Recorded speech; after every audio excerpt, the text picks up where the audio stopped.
Welcome to Caching Waves. This is an Elliott Wave update for CHAINLINK. Now in this one I'm going to go over our larger term counts as well as our smaller time frame counts and how we're expecting things to link together. No pun intended, but this is from yesterday's video. This is my primary count. This is what I traded on, looking for this ABC to complete our fifth wave of the diagonal, looking for a target above 1298 before the pattern can be considered complete. Now you can see we're following this path very nicely. So important to note here, we're looking for a 5-3-5 pattern, which is 5 waves. Whoa. 5 waves up. I'll show you that on the smaller time frame.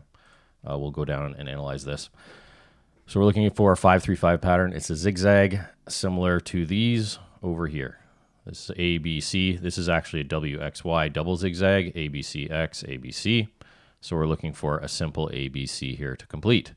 Now targeting, ideally we come up to this boundary line here with a lot of volume, a volume spike, and then get a correction to the downside after that move. But as soon as we cross above 1298, that's when the pattern can be considered complete. Now in validation of a diagonal where we're getting something more bullish is, let's go between log and linear, above 1408. That's the 1-to-1 extension. That's where third wave becomes the shortest. So in a diagonal, the third wave cannot be the shortest. So that's when we're wrong, and it's something more bullish. So just something to keep in mind. I always consider that because if we start breaking out, is there a setup I can take that isn't involving too much risk, where I can have my stop pretty high, where I can get an invalidation level. But I won't know until that happens, right? So let's go down to the 15-minute, talk about this. So this is our low. We're looking for 5 waves up. Like so. It appears we're in the middle of our fourth wave or complete our fourth wave. So off the low, we had wave 1, 2, 3. Nice extended wave. Believe the most volume. Yeah, that's what you look for. Peak RSI. Everything is working like it should here. So looking for divergence on this fifth, between this third and this fifth. Lowering volume, and then we're looking for a B wave. So what I did is I just took our length, the length of wave 1, extended it off the current pivot of wave 4. This can change. Right now it's just off this low. But if we come lower, we would adjust that. Looking between the 618 and the 1-to-1 right now. It depends how this pattern fills out, right? In a fourth wave, we can get a lot of patterns. You just got to let it finish. We can get a flat, and then we move up. Right, we can get a triangle here, sideways. Important to note though, fourth wave, we want to hold ideally above the 382, which is right there at 1143. Anything past the 50, and it's getting pretty unlikely, and past the 618, I wouldn't even consider it. I would consider this a 5-wave complete probably, and this is just one pivot off most likely. Okay, so after that, looking for a 3-wave move. Same thing, looking for a zigzag is what we usually look for. Same pattern, 5, 3, 5. And then we're looking for another 5-wave move to come up to target above that 1298 zone to complete. And from there, we're looking for a correction to the downside to complete that 5-wave move. And as long as it's following this pattern, I'm just holding. I will be watching this today. I might hedge. I know people always have questions about what is hedging. What I do is if you go on your exchange and you look in the options, it might be enabled, it might not be, but there's a hedge mode, which means you can go long and short at the same time without closing the position. Now, I was able to get my position size a little bigger on CHAINLINK. Still not massive or anything, but decently sized. So the reason I do that is, for example, if we get this move up and it becomes obvious to me that, say, we're starting our A wave, we get divergence, we're starting to get signals of weakening. Even if we get like a diagonal, something like that, those are more obvious ones. What I'll do is in that area, I will hedge and go short the exact amount of position size I am long. Now that does cost me a little bit because of fees, but say I'm able to do it as close to this rate at this 1214 area, and we're expecting a pretty deep correction, right, for a B wave, say 6-7%. Say we just get like a 50% correction, right, down to this zone. I'm neutral at that point, right? So whatever profit I've made, I got in down in this area. This profit, I'm neutral in this zone. I don't give back that much, right? And that allows me to keep that large position size. If I'm risking 1% on my account, I won't be able to get as large position size as I did down here originally, right? So that's the reason why. And then when I see it, and then that allows me to just let the correction pan out, right? And then I can say, okay, I'm going to close my short and just go long. And I've locked up whatever percentage short I was here. It's basically neutral. But that's the way I tend to do it, only to keep larger position sizes that I got at lower prices. Okay. But yeah, that's just how I do it. One more thing, we got our pitchfork. I want to start talking every step I take in these scenarios. So we can be complete very soon for this fourth wave. We might just make a triangle or an ending diagonal. We're not sure. Is the fourth complete, or do we challenge this one more low and then come back up? But we can use our pitchfork. We go to modified. That's just a base channel. Take this off.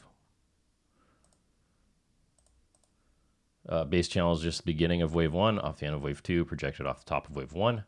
And we'll see if we end up getting the ideal. What we're looking for is a top end hit of this base channel, right? If that fails, the middle of the pitchfork, and that would most likely just be a flat here, right? So we'll see. We'll see if it works on the smaller time frame here. Looking for this fourth to pivot, and this fifth wave to the upside, followed by a 3-wave sideways correction, which I will look to hedge.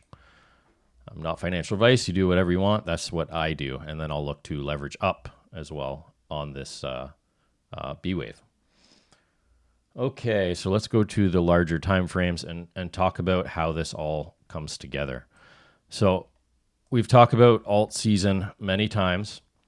I think it's more likely, it's the time that it's most likely to happen, time of year, the setups we have. If you've been following along for Bitcoin, how we have all these nested 1-2s, it's very likely coming very soon if it's coming. I hope that makes sense. So this should be the time if you decide to play this scenario as altcoin season coming, and I'm going to do a whole video on that again, updating. I know my Bitcoin dominance level broke. I have to recount that. I will go over all my indicators to indicate when alt season is coming again. But if it is coming soon, and these are your primary counts, I mean, this is the area where you should be getting as much position size as you can, right? Not financial advice. I'm just saying this is what my plan is. My plan isn't little 3-to-1 risk rewards coming up, like within the next week or two. If all signs point to alt season, this is where I'm loading up to hold, right? Every wave we get, I'm just adding. I'm not closing any trade. This is like the big trade, right?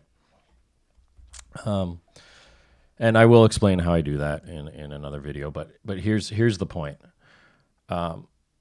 If this is our 1-2, I have this mapped out as just a regular impulse. I went over this in the last video. So if we come back to this wave 2, to our standard correction area between the 50 and the 618, my target for a wave 3 is only 21.31, right? That would be the 1.618 extension. When you're putting on your fib retracements, it's just the -1. If we hit ideal targets, that's the 1.618. I'll show you that just so in case you're confused. Take from our low to our high. Look for this area. It's the 1.618. Right down to the 618. See, it's pretty much the exact same, depending where the pivots are from. So I'm looking at this. I'll go in depth on this in another video too. I know this one's getting long. So we look at this, and we have another. That would give us a 1, 2. So we'd have a, going all the way back to 2021 high, we have a 1, 2, 1, 2, 1, 2. And what I keep asking myself is that enough for this cycle, right? Because that would take us into September of next year, like this tiny little move, and it just doesn't make sense to me, right? What I'm actually expecting for a true altcoin season is this up here, up at $93, and this would be our 1, 2, 3, and it should happen fast, right? It should happen like late middle summerish, this move, or into the fall next year, because it should happen fast, like this wave. It should just hit our extended target. So what I'm considering is, now that we have like reverse constructed that, and if our expectation is a true alt season, what I would actually expect here, and we've talked about this months ago, is in alt season we get a lot of running flats and a lot of nested 1, 2s. So I wouldn't be surprised if we get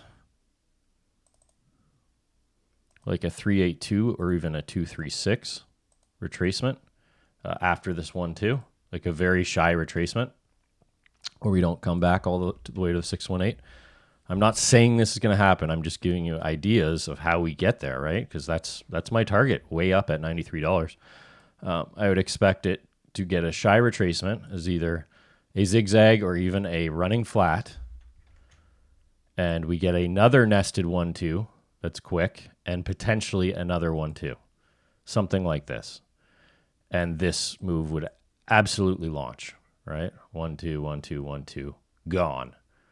That's what I would expect if we get this true alt season. Up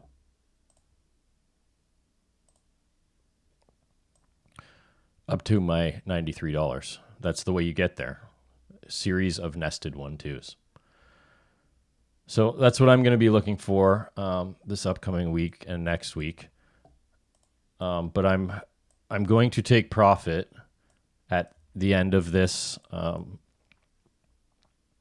at our target here, just above 1298. I'm looking to build right here. I'm looking to hedge just on the last high. But after this, I'm going to be very ready for this potential.